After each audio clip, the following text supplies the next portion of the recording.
नमस्कार सभी को, आप सबका स्वागत है अपने YouTube चैनल मोनिका मैम जी अकेडमी में। आज हम डिस्कस करेंगे साहित्य शिक्षा मनोविज्ञान का बहुत ही मोस्ट इम्पोर्टेंट टॉपिक, जिससे क्या है कि 2 क्वेश्चन अवश्य ही पूछे जाते हैं हर एग्जाम में, चाहे रीट हो, सीटेट हो, स्टेट हो, एमपीटेट हो, यूपीटेट हो या हरियाणा जेबीटी का एग्जाम हो और चाहे सीटेट हो। तो कोई भी एग्जाम हो, इससे क्या है कि एक क्वेश्चन अवश्य पूछा जाता है। टॉपिक हमारा रहेगा कोहल वर्ग का नैतिक विकास सिद्धांत। क्या रहेगा? कोहल वर्ग का नैतिक विकास सिद्धांत। ये सिद्धांत इन्होंने कब दिया था? ये दिया था 1969 ईस्वी में, लेकिन 1981 में क्या कि इन्होंने संशोधन किया था। कोहल वर्ग की प्रमुख किताबें कौन सी थी, यानी कि मोस्ट इम्पोर्टेंट इनकी बुक्स है वो कौन सी है? The philosophy of moral development. ये बुक इन्होंने कब दी? 1981 के अंतर्गत है। फिर सेकंड बुक इनकी meaning and measurement of moral development. ये कब दी थी? 1981 में ये दी थी। फिर थर्ड बुक है इनकी the psychology of moral development. ये कब दी थी इन्होंने? 1984 में। कोहलबर्ग है ये भी किससे प्रभावित हुए? तो कोहलबर्ग है वो जीन पियाजे के नैतिक विकास के काम से क्या है प्रभावित हुए और इन्होंने क्या है कि कोहलबर्ग ने 10 से 16 वर्ष के 72 बच्चों पर क्या है कि प्रयोग किया था। कितने बच्चों पर प्रयोग किया था? 72 बच्चों पर प्रयोग किया था। तो इन वर्षों का नैतिक तर्कणा वर्ष कहते हैं, यानी कि 10 से 16 वर्ष के जो टाइम है इसे हम क्या कहते हैं? वर्षों का नैतिक तर्कणा वर्ष कहते हैं। तो तर्कणा वर्ष किसे कहेंगे? नैतिक दुविधा के समय हमारे सोच, हमारे विचार सही या गलत के बारे में जो भी होते हैं वो क्या होती है? नैतिक तर्कणा होती है। फिर है कि इन्होंने कि 3 स्तर और 6 अवस्थाएं बताई। इन्होंने मान लो कि अपने सिद्धांत के अंतर्गत कितने बताई? 3 स्तर और 6 अवस्थाएं बताई। और इनके अनुसार क्या है कि नैतिक विकास है, मान लो कि कोहलबर्ग के अनुसार क्या है कि नैतिक विकास है वो किससे होता है?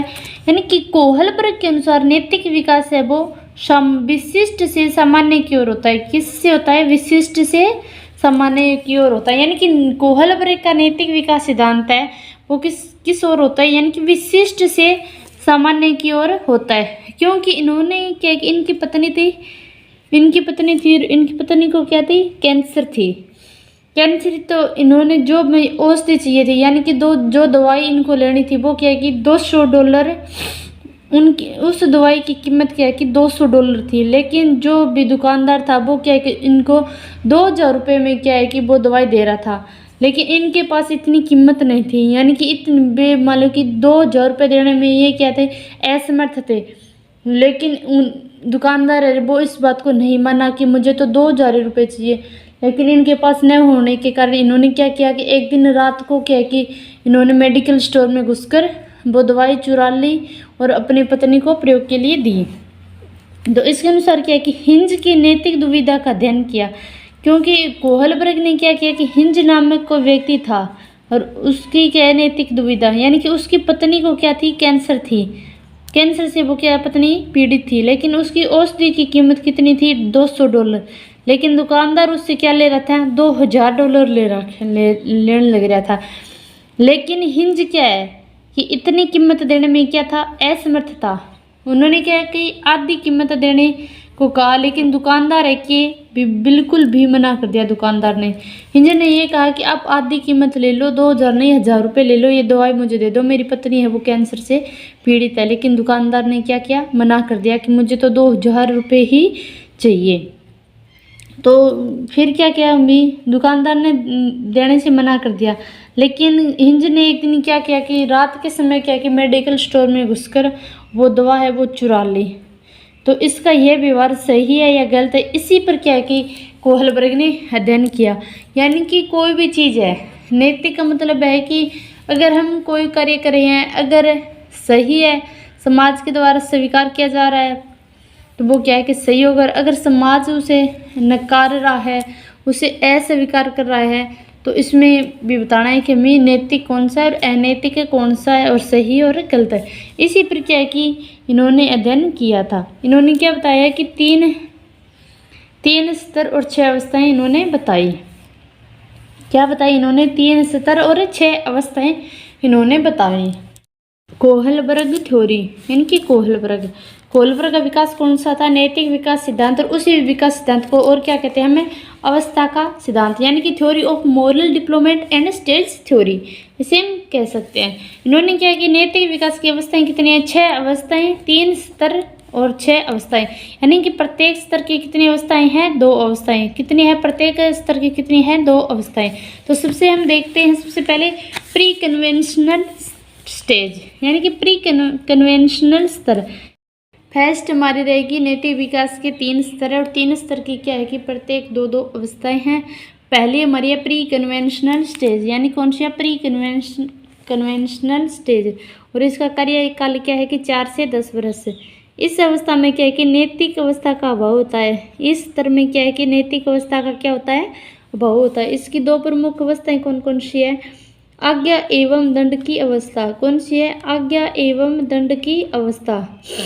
और stage of order and punishment, यानी कि अगर बच्चे को कोई हमारे घर का कोई भी बड़ा बुजुर्ग या कोई भी बड़ा, मान लो कि माता है, पिता है, अगर बच्चे को कोई कार्य करने के लिए बोला जाए, अगर बच्चा नहीं कर रहा है, ऐसे ही बैठा रहे, अगर उसी टाइम उसको क्या कि कोई पनिशमेंट यानी 2-4 थप्पड़ लग जाए या उसको डांट पड़ जाए, तो नेक्स्ट बार जब भी आप कार्य को बोलोगे तो बच्चा क्या है कि बाहर दौड़ कर जल्दी ही जल्दी क्या है उस कार्य को करने की कोशिश करेगा। क्यों करेगा? क्योंकि वो पनिशमेंट, सजा या फिर डांट पड़ने से बचने के लिए क्या कि उस कार्य को बहुत ही जल्द करेगा। क्योंकि इस अवस्था में बच्चे का चिंतन है वो क्या है? दंड से प्रभावित होता है। क्या होता है? दंड से प्रभावित होता है, कि लोग उसे भी दंडित ना करें। क्योंकि इस प्रकार के नैतिक विकास की शुरू की अवस्था में क्या है कि पनिशमेंट को ही बच्चों की नैतिकता का प्रमुख आधार माना जाता है। यानी कि क्वेश्चन आपसे यह भी पूछ लिया जाता है कि नैतिक विकास की शुरू की अवस्था में बच्चों को नैतिकता का मुख्य आधार माना जाता है, तो कौन सा है? वो है पनिशमेंट। नेक्स्ट है हमारी की अहंकार की अवस्था, यानी कि स्टेज ऑफ ईगो। क्या है कि स्टेज ऑफ ईगो, स्टेज और ईगो मान इन अवस्था तक बच्चों मान पहुँचने के कारण है नहीं। नेक्स्ट है हमारा कि अहंकार की अवस्था, यानी कि stage of ego. Stage of ego का अर्थ है कि इस अवस्था में कि बालक क्या है कि आयु में वृद्धि होने के कारण है नहीं, अपनी आवश्यकता और इच्छा है उनको क्या है कि बहुत अच्छे ढंग से समझने लग जाता है।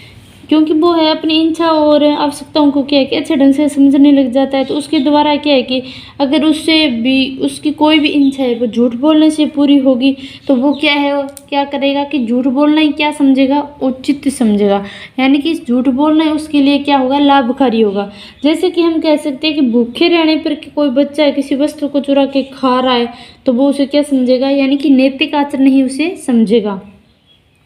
जैसे कि अगर हम किसी बच्चे को कि 2-4 थप्पड़ लगा देता है कोई छोटा, अगर हम बात करें कि 2 छोटे बच्चे हैं, अगर किसी एक बच्चे ने भी एक बच्चे को 2 थप्पड़ लगाए, तो वो दूसरा बच्चा भी क्या कहेगा? जैसा तुम भी मुझे 2 थप्पड़ लगाए तो मैं क्या है आपको 2 थप्पड़ लगाऊंगा। तो आपस में क्या है कि एक बच्चा भी लगाएगा और दूसरा बच्चा भी दूसरे बच्चे को थप्पड़ लगाएगा, यानी कि दोनों वो इस अवस्था में ये भावना होती है कि तुम मुझे हानि पहुंचाओगे तो क्या मैं भी तुम्हें हानि पहुंचाऊंगा। अगर एक बच्चा उस दूसरे बच्चे को प्यार से दुलार से अपने पास बिठाएगा, खिलौनों से खिलाएगा, तो दूसरा बच्चा भी क्या करेगा? उसे भी अपने खिलौने देगा, उसे प्यार से दुलार से बहुत अच्छे ढंग से उसके साथ व्यवहार करेगा और घुल मिल कर क्या है कि खेलेंगे।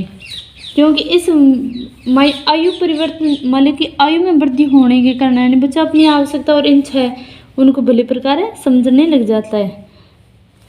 अपनी इच्छा और आवश्यकताओं उसकी क्या है कि नैतिक तर्क शक्ति का आधार बन जाते हैं। क्योंकि बालक की इच्छा और आवश्यकता ही क्या है कि उसे नैतिक तर्क शक्ति का आधार बन जाती है। नेक्स्ट है हमारी की कन्वेंशनल स्तर। इसका कार्यकाल क्या है कि 10 से 13 वर्ष। इसका कार्यकाल क्या है कि 10 से 13 वर्ष। इसमें क्या कि प्रशंसा की अवस्था, पहली कौन सी है? प्रशंसा की अवस्था, और दूसरी हमारी सामाजिक व्यवस्था के प्रति सम्मान की अवस्था।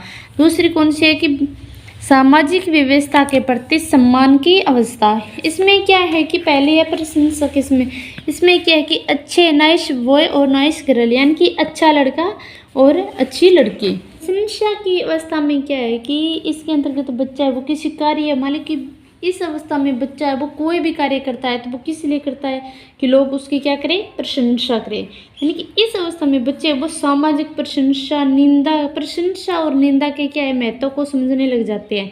यानी कि 10-13 वर्ष के बच्चों होगा वो क्या होगा भी अच्छा बुरा के बारे में बहुत अच्छा ढंग से समझने लग जावे, और क्योंकि वो निंदनीय कार्य आचरण से बचने के प्रयास में हमेशा ही क्या है कि बच्चा इस प्रकार की थॉट रखता है कि कोई उसके बारे में बुरा ना बोले, हमेशा क्या बोले, अच्छा ही अच्छा बोले, कि मैं दूसरों की नज़रों में बहुत अच्छा बनकर रहूँ, अच्छे ढंग से कार्य करूँ, अच्छे ढंग से पढ़ूँ, क्यों जिससे कारण क्या है कि मेरे स्कूल के भी मित्र है, परिवार है, आस पड़ोस के जो भी रिश्तेदार है वो क्या करे कि मेरी प्रशंसा करे, क्या करे भी प्रशंसा करे। क्योंकि इस अवस्था में बच्चे का चिंतन का स्वरूप है सिर्फ वो क्या है, समाज या उसका परिवार होता है, न कि कोई भौतिक घटना होती है। यानी सेकंड है हमारा कि सामाजिक व्यवस्था के प्रति सम्मान की भावना।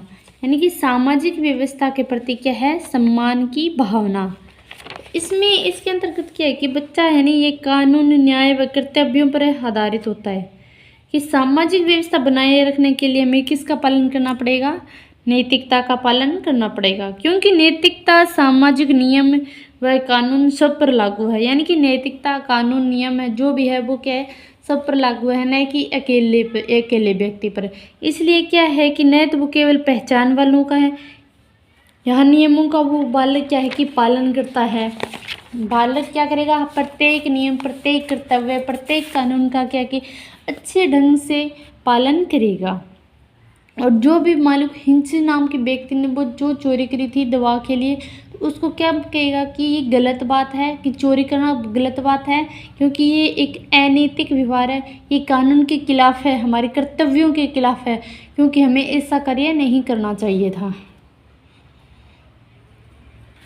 नेक्स्ट है हमारा तीसरा की पोस्ट कन्वेंशनल स्टेज। तीसरी कौन सी हमारी, पोस्ट कन्वेंशनल स्टेज। इसका कार्यकाल क्या है कि 12 से 16 वर्ष होता है। इसका कार्यकाल क्या होता है, 12 से 16 वर्ष। प्रथम हमारी अवस्था रहेगी सामाजिक समझौते की अवस्था। प्रथम अवस्था कौन सी हमारी, सामाजिक समझौते की अवस्था। और सेकंड है हमारी विवेक की अवस्था। सेकंड कौन सी हमारी, विवेक की अवस्था।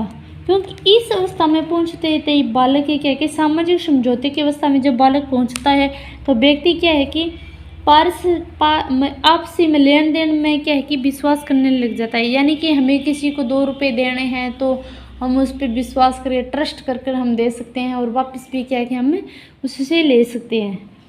व्यक्ति मान लो ये स्वीकार करके चलता है कि व्यक्ति और समाज के बीच क्या है, एक समझौते का संबंध होता है। यानी कि व्यक्ति यानी भी कोई भी मान लो इंसान है और समाज के अंतर्गत रहता है तो वो क्या है कि अपने आप को उसी के अनुसार ढाल लेता है। वो क्या है कि उसके अनुसार ढाल लेता है, क्योंकि उसे पता है कि हमें समाज के अंतर्गत रहना है, तो समाज के जो भी सामाजिक प्राणी हैं उनके साथ हमें एडजस्टमेंट करना ही पड़ेगा। नेक्स्ट है कि विवेक की अवस्था। क्योंकि इस अवस्था में पहुंचने पर व्यक्ति के नैतिकता के बारे में आत्मनिष्ठ दृष्टिकोण भी विकसित करने में सफल हो जाता है। व्यक्ति में मान लो विवेक जाग जाता है। व्यक्ति क्या कि अच्छे बुरे, उचित अनुचित सब चीज़ों के बारे में क्या कि अच्छे ढंग से जान लेता है। मतलब कि व्यक्ति के नैतिक निर्णय का एकमात्र आधार है, मतलब कोई भी व्यक्ति है उसके मतलब नैतिक निर्णय यानी मतलब सही निर्णय लेगा तो एकमात्र आधार कौन है, विवेक ही होता है। यानी कि विवेक यानी कि उसकी सोच समझ ही क्या होती है, उसकी होती है कि उसे अच्छा करना है या बुरा करना है, जो भी करना है वो क्या कि अपने विवेक के आधार पर ही निर्णय लेता है, क्योंकि वे नियम उसके विवेक से भी मेल खाते हैं। यानी कि अगर उसके दिमाग में सही सोच है, सही दिशा है तो वो क्या कि अच्छे निर्णय लेगा। लेकिन जिस भी कुछ व्यक्ति ऐसे होते हैं जो हमारे समाज के क्या के खिलाफ कार्य करते हैं, खिलाफ बोलते हैं, खिलाफ आचरण करते हैं, तो वो क्या है कि उनके आपसी मतलब कि समाज और उनकी सोच क्या है वो आपसे में मेल बिल्कुल भी नहीं खाती, क्योंकि व्यक्ति है वो क्या कि अपने विवेक के सहारे ही जीवित रहने का आदी होता है। अपनी सामान्य भाषा में आ चीज़ समझा तो क्या होगी, सामान्य भाषा में समझा तो सामान्य भाषा में समझने को वही महत्व है कि जब मान लो कोई छोटो बच्चो हुआ है यानी कि 4-10 वर्ष को हुआ है तो बिन के है कि कोई अच्छे बुरे के बारे में बिल्कुल भी को नहीं पता है, क्या है कि बिल्कुल भी को नहीं पता है। लेकिन जिया ही माता पिता है यानी कि माँ बाप है, बिन कोई काम कवेगा, बिन कोई काम कहोगा अगर वो कर देवेगो तो बिन क्या है कि कोई किसी भी प्रकार की क्या है कि सज़ा नहीं मिलेगी। अगर वह नहीं करेगा तो उसे क्या मिलेगा, दंड मिलेगा। अगर दोबारा उसे वो ही काम करने बोलांगा तो वो क्या है कि बिंगे 2-4 थप्पड़ लगाएड़ा होगा, 2-4 डांट देड़ी होगी तो वो दूसर का क्या है भाज गए सी क्या है वो जल्दी सी वो काम कर देवेगो, जल्दी से ही क्या है वो काम कर देवेगो। जिया ही वो थोड़ा थोड़ा और बड़ो होवेगो, लेकिन वो क्या है कि थोड़ा सा और बड़ा हो जाएगा, क्योंकि 4-10 साल को बच्चों है वो छोटो ही हो, वो कोई चीज़ ने समझा को नहीं। जैसे कि एक छोटो बालक है, यानी कि एक छोटो बालक है वो स्कूल में, दूसरे की क्यों भाई मैं मेरे खुद के बेटे के बारे में बता देती हूँ कि मेरे एक छोटो बच्चों है वो कितना है कि 4.5 साल को है, कितना है 4.5 साल को है। लेकिन जब भी मैं बिना होमवर्क कराऊँ तो वो अच्छा होमवर्क बिल्कुल भी कौन करे। लेकिन जब मैं यहाँ कहूँ कि मैं आपकी मैडम ने फ़ोन करूँ यानी कि मैडम जी को नाम लेऊँ तो वो केव बहुत ही जल्दी अच्छे ढंगू कर ले है, लेकिन कभी कभार कौन करा है। लेकिन जब मैं फ़ोन कर दूँ मैडम जी ने और दोबारा भी ने स्कूल में जानता है भी अच्छी सुनी तरिया 2-4 भी चांटा लगाए और डांट लगाए तो वो आंता है दूसरे दिन क्या है कि अपना आप ही बैठ गया नहीं, यानी कि बीमार हूँ और भी डांटो बचने के लिए क्या है कि वो जल्दी जल्दी अपना है होमवर्क करना स्टार्ट कर दे। फिर है कि अहंकार की अवस्था बताई इन्होंने, दूसरी बताई क्या है कि ईगो स्टेज, हमने बताई कि ईगो स्टेज, ईगो स्टेज का मतलब है कि जब वाले बच्चों है वो स्कूल के अंदर जाने लग रहे हैं, जब वो स्कूल में गए तो बिंग के कुछ बच्चा है वो कई बार भी मैंने आगे भी बोला है कि बिंग आपके फ्रेंड को नाम ले कि बना मेरा नहीं 2 थप्पड़ मार दिया, बैग मार दी, बोतल मार दी, या फिर वो कभी कभार कहा कि मन कालू कह दियो, धोलू कह दियो, ऐसे बोला है। तो वो जस्ट क्या करेगो वो अपने मित्र जो भी दूसरे बच्चों है बिंग कह कि मारेगो, या बिंग बैग मारी तो वो बिंग बैग मारेगो, बन बोतल मार दी पानी है तो वो बोतल मारा है। और जब वो बिन कालू कह देवानी तो बिन भी वो वापस कह कि कालू कहोगे, यानी कि वो अगर एक बच्चों बिन की कहने लाग रहे नहीं तो वो मेरे लो खुदार बच्चों वो भी कह कि बिन छोटा को नहीं, बिन जो अगला बच्चों बोला वो भी सामने भी इन तरीके को वो व्यवहार करेगो। यानी कि ईगो को मतलब वो है कि भी मैं भी तेरू के है कम को नहीं। फिर बात है कि आपकी कन्वेंशनल स्टेज की, इनमें क्या है कि प्रशंसा की अवस्था आ जाए, इनमें क्या है कि प्रशंसा की अवस्था आ जाए, क्योंकि यह 12 लेके 16 वर्ष तक है, यानी कि 10 लेके यानी कि 12 लेके 16 वर्ष तक की जो भी अवस्था है इसका कार्यकाल है, यानी कि 10 लेके 13 अवस्था का जो भी कार्यकाल है इस अवस्था में क्या है कि कन्वेंशनल स्टेज के अंतर्गत क्या है कि 10 लेके 13 अवस्था तक 13 वर्ष तक को बच्चों को क्या अध्ययन करेगी वह। इनमें की प्रशंसा, प्रशंसा का मतलब इनमें वही हो कि बच्चों के थोड़ा सा सियाणो हो जाओ, समझदार हो जावे। यानी कि अब तो वो नर्सरी के अंतर्गत पढ़ने आ रहे हो, जब मान 10 साल को हो तो क्या 4th-5वीं में पढ़ना हो जाओ तो बच्चों माने सब ज़्यादा आज ही सोचोगे कि मेरा ही सब ज़्यादा क्या आवे नंबर आवे, मेरी अच्छी राइटिंग हुए और मेरा ही मैं क्या है कि भी फर्स्ट आऊँ, यानी कि मैं ही क्या फर्स्ट आऊँ, यानी कि मैं फर्स्ट आऊँगा, मेरा अच्छा नंबर आएगा, मेरी अच्छी राइटिंग होगी, मेरा तो क्या होगा कि अच्छा नाम होगा, यानी कि मेरा स्कूल आ रहा जो भी मेरे साथ पढ़ने वाला भी बच्चा है या टीचर है या भी अपने माँ बाप के बारे में सोचेगा भी आस पड़ोसी हो गया या मेरी कोई रिश्तेदार भी मेरे पटा भी हाँ बांगो बच्चों बहुत अच्छे पढ़ना रहे, तो इन खातर क्या है कि बच्चों बहुत अच्छे ढंग पढ़ेगो लिखेगो, यानी कि प्रशंसा पाने के लिए, प्रशंसा पाने के लिए, यानी कि बहुत ज़्यादा, यानी कि तेरी मान बढ़ाई होवे अपनी सामान्य भाषा में आप के कहें यानी कि बढ़ाई होना, बढ़ाई के कहें आप प्रशंसा कहें। फिर है कि बच्चों थोड़ा और बड़ा होगा तो वो क्या होगा सामाजिक, यानी कि सामाजिक व्यवस्था के प्रति के सम्मान की अवस्था, यानी कि थोड़ा सा बड़ा होगा यानी कि 10-13 वर्ष तक है, यानी कि 13 वर्ष तक होगा तो वो क्या इन चीज़ों समझने लग जाएगा कि केवल अपन प्रशंसा ये चीज़ें तो मिलने लग रही है, यानी कि प्रशंसा और ये चीज़ें तो अपन मिले, लेकिन प्रशंसा आज जाऊँ अपने के बेनिफिट है अपन तो के अपने करियर पर ध्यान देना है, यानी कि अच्छो कार्य करांगा अच्छे ढंग पढ़ांगा लिखांगा तो अपने के है अपने ही काम आना है न कि दूसरे के काम आना है। यह चीज़ क्या है कि बच्चों जब है वो जावे बिन तक समझ लेवे। फिर नेक्स्ट बात है कि पोस्ट कन्वेंशनल स्टेज की। फिर कि पोस्ट कन्वेंशनल स्टेज में जब बच्चों आओगे तो भी वो कार्यकाल कितना होगा, 12-16 वर्ष तक क्या है कि बच्चा को कार्यकाल हुआ, यानी कि किशोरावस्था में लगभग बच्चों पहुंच चुका है। तो ये अवस्था में क्या है, सामाजिक समझौते की अवस्था। पहली अवस्था कौन सी है हमारी, यानी कि सामाजिक समझौते की अवस्था, सामाजिक समझौते की अवस्था। तो ये अवस्था में बच्चों के है कि बी बच्चों मान लो पहला तो भी वो थोड़ा मान लो डरू पढ़ने लग रहे हो, फिर वो प्रशंसा के लिए पढ़ने लग रहे हो, फिर वो इन चीज़ों ने समझो भी आप पढ़ाओ तो बहुत अच्छू काम है भी अपना करियर बनाओ। लेकिन ये अवस्था में क्या है कि बहुत बच्चों है कि वो खुद को क्या है कि एक मैच्योर समझ लेता है, यानी कि हमें अगर हम अब पढ़ाई अच्छे ढंग से करेंगे तो अब हमारा क्या होगा, फ्यूचर बहुत अच्छे ढंग से बीतेगा। अभी हमारा जो भी कार्य है वो बहुत अच्छे ढंग होगा, वो घर परिवार रिश्तेदार जो भी होगा मान सम्मान तो मिले ही मिलेगा। लेकिन अपन मान सम्मान बढ़ गए भी क्या अपना खुद को कैरियर है, तो वो अपने कैरियर के बारे में क्या हो चिंतित हो जाओ, यानी कि समाज के साथ क्या खुद ने समझौता कर लो। फिर नेक्स्ट है हमारा कि विवेक की अवस्था, यानी कि अपनी खुद की सोच, यानी कि खुद की सोच, यानी कि वो विवेक अपने मान लो बुद्धि और विवेक के सहारे क्या है कि अपने भावी जीवन की क्या है निर्माण करेगा, यानी कि अपने जीवन की जो भी आगे की प्रोसेस है वो क्या है कि इसी अवस्था में करेगा। जो कब करेगा, 12 से 16 वर्ष की अवस्था तक है। क्योंकि बच्चों आजकल बच्चा है कि भी बहुत ज़्यादा समझ चुका हुआ है, क्योंकि 12-16 वर्ष तक होगा तो बच्चों के कि +2 के लगभग हो जाओगे। तो बच्चों क्या है कि अपने फ्यूचर के बारे में चिंतित हो जाओ। अगर मान लो बच्चों को माइंड है वो भी आप वातावरण में बच्चों ने अच्छे ढंग देने ला रहे हैं घरे, तो वो क्या है कि भी वो माइंड सही होगा, मान लो कि अच्छी सोच होगी अच्छा विचार होगा, तो वो क्या है कि अपने जीवन की आधारशिला है वो अच्छे ढंग में रखा हुआ।